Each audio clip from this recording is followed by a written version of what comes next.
நமது குரு ஸ்ரீ புத்தாத்மானந்தா சரஸ்வதி சுவாமிகள் அவர்கள் அழைத்து சென்று வந்த காசி, பிரயாக்ராஜ், அயோத்தி பயணத்தை பற்றி ஒரு சில வார்த்தைகள்.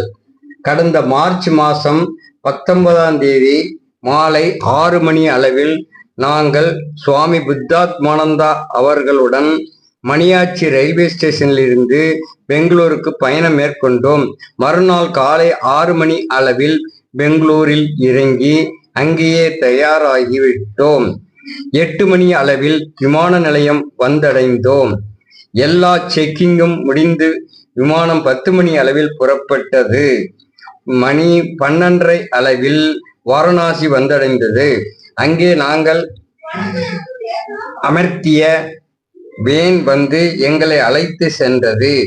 முதலில் மதிய உணவு உண்ட பின் சாராநாத் புத்தர் கோயில் சென்று பார்த்து விட்டு வந்த பின் காசி விஸ்வநாதர் கோயிலின் மிக மிக அருகில் உள்ள சாந்தி கெஸ்ட் ஹவுஸ் வந்து லக்கேஜ் எல்லாம் இறக்கி வைத்து விட்டு மறுபடியும் கங்கையில் படகில் பயணம் செய்தோம். படகில் இருந்தவாறு கங்கா ஆரத்தி கண்டு கழித்தோம்.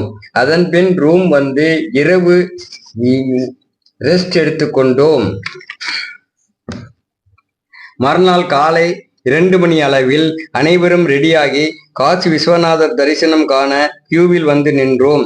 4:30 மணி அளவில் தான் கோயிலினுள் வர முடிந்தது. ருத்ராபிஷேகம் செய்ய டோக்கன் எடுத்திருந்தால் நாங்கள் 14 பேரும் ஒன்றாக அமர்ந்து ருத்ராபிஷேகம் செய்தோம். அதன் பின் விஸ்வநாதரை தரிசனம் செய்தோம். அனைத்து முடிந்து வெளியில் வர மணி 7 ஆகிவிட்டது. உடன் ரூமை காலி செய்து வேனில் ஏற்றிக்கொண்டு பிரயாக்ராஜ் பயணம் செய்தோம். அங்கு படகில் ஏறி கங்கா, யமுனா, சரஸ்வதி சங்கமிக்கும் இடத்தில் புண்ணிய நீராடிய பின் அயோத்தி புறப்பட்டோம். அன்று இரவு 9 மணி அளவில் அயோத்தி வந்தடைந்தோம். அவ்விடம் வசதியான ரூம் போட்டிருந்தார்கள் நமது சுவாமிகள். அதில் தங்கி இரவு ரெஸ்ட் எடுத்தோம். காலை 6 மணி அளவில் புறப்பட்டு அயோத்தி ராமர் தரிசனம் செய்தோம். அங்கே 1 மணி நேரத்தில் கிட்டத்தட்ட 10,000 பேர் தரிசனம் பண்ணக்கூடிய அளவில் வசதி செய்திருந்தார்கள். 8 மணி அளவில் தரிசனம் முடித்து பின் நமது விஸ்வகர்மா மடம் வந்தடைந்தோம். அங்கு சுவாமிகளுடன் போட்டோ எடுத்துக்கொண்டோம்.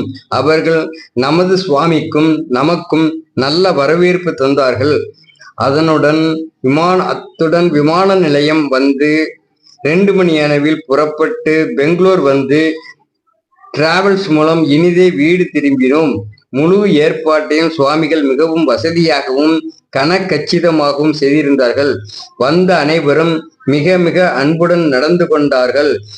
மிகவும் இனிமையான பயணமாக அமைந்தது. அனைவரும் மீண்டும் இதுபோல் ஒரு பயணம் அமைய வேண்டுமென்று அனைவரும் விருப்பம் தெரிவித்தார்கள். வணக்கம்.